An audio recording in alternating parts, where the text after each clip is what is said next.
Donald Trump has already pulled out of the Paris Climate Agreement not once, but twice, and now he's gone full anti-science with this latest earth-changing announcement. Under the process just completed by the EPA, we are officially terminating the so-called endangerment finding, a disastrous Obama-era policy. The endangerment finding of 2009 saw the Environmental Protection Agency declare that greenhouse gases threaten the public's health and welfare, and therefore the government had a legal basis to regulate those gases. That has underpinned US climate policy ever since, impacting cars, factories and oil refineries.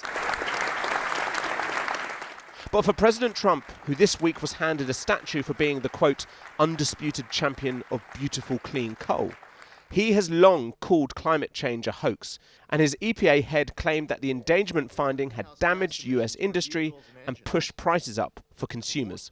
The endangerment finding and the regulations that were based on it didn't just regulate emissions.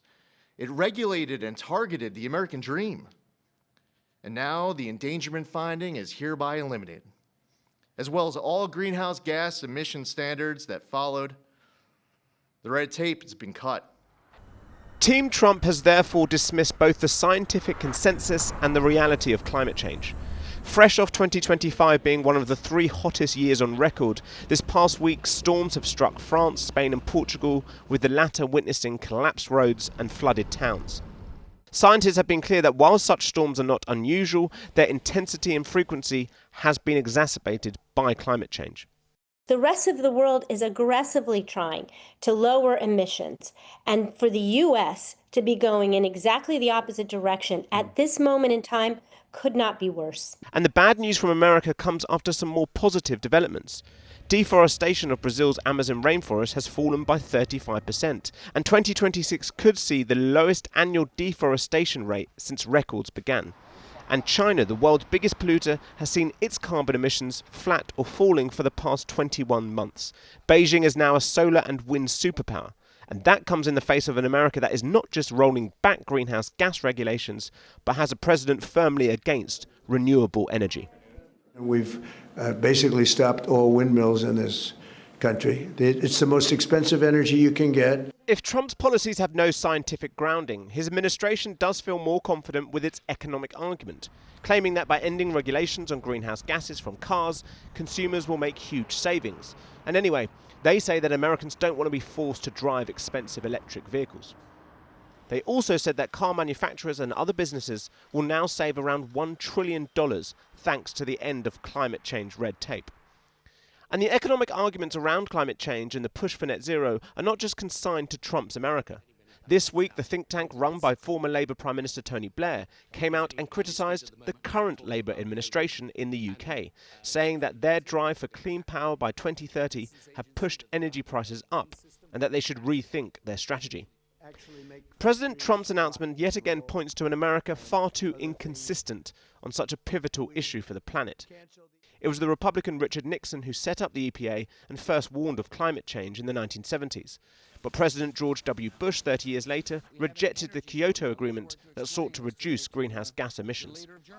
And it was the EPA under Barack Obama that introduced the endangerment finding, and he signed up to the 2015 Paris Climate Accords. Both are now history. The former president responded to the latest developments by saying that Americans will now be less safe and less healthy, all so that the fossil fuel industry can make even more money.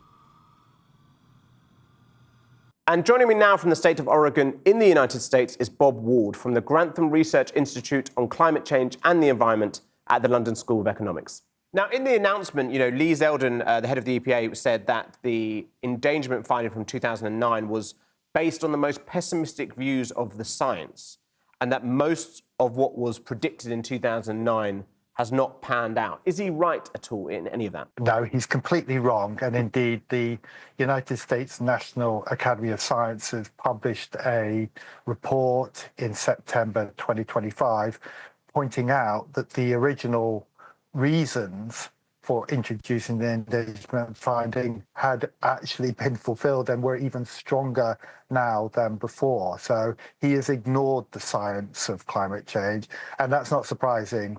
We saw Donald Trump at the announcement describe climate change as a scam. So it's clear that the administration just doesn't take climate change seriously, pretend it doesn't exist. I mean, greenhouse gas emissions from the United States have been falling for the past 2 decades. How much of an impact will this have, and how soon do you think there could be an impact?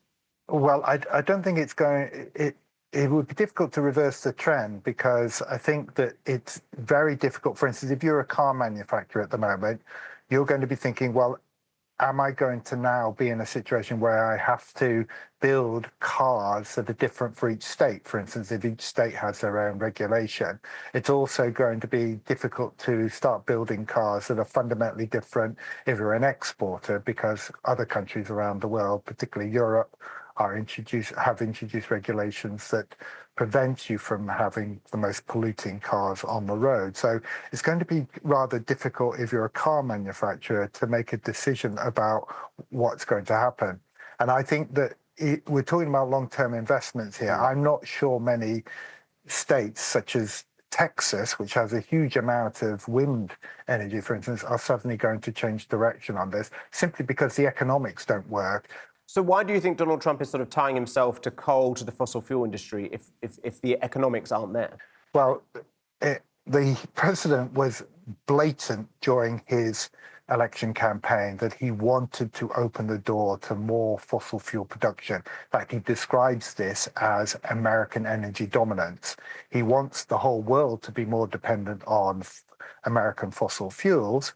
And of course, he received rather large donations from many of the companies that are now benefiting from the changes in regulation. So I think it's fairly clear what the incentive is. Donald Trump has done a deal with the fossil fuel industry about removing any regulations on their operations, because he's received great financial donations from them to help him win the election. Are you concerned at all about a resistance towards net zero, a resistance towards renewables, arguments that, consumers and customers are seeing the energy prices go up because of all of this, and therefore this doesn't make sense? And the science is very clear. It is going to be a challenge making the transition away from fossil fuels, because it becomes so embedded in our economy.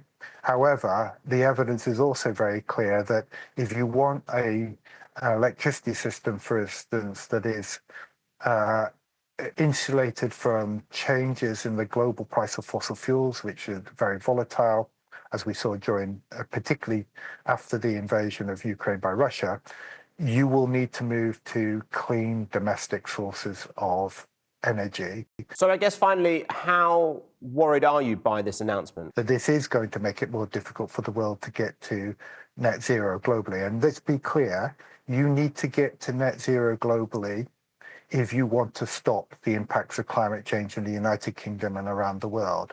If the United States slows down, it's going to make that longer and more difficult to do, and it's going to be more impacts around the world, which will have devastating impact for lives and livelihoods. Bob Ward, Chair of the London Climate Change Partnership, thank you very much for talking to me. Thank you.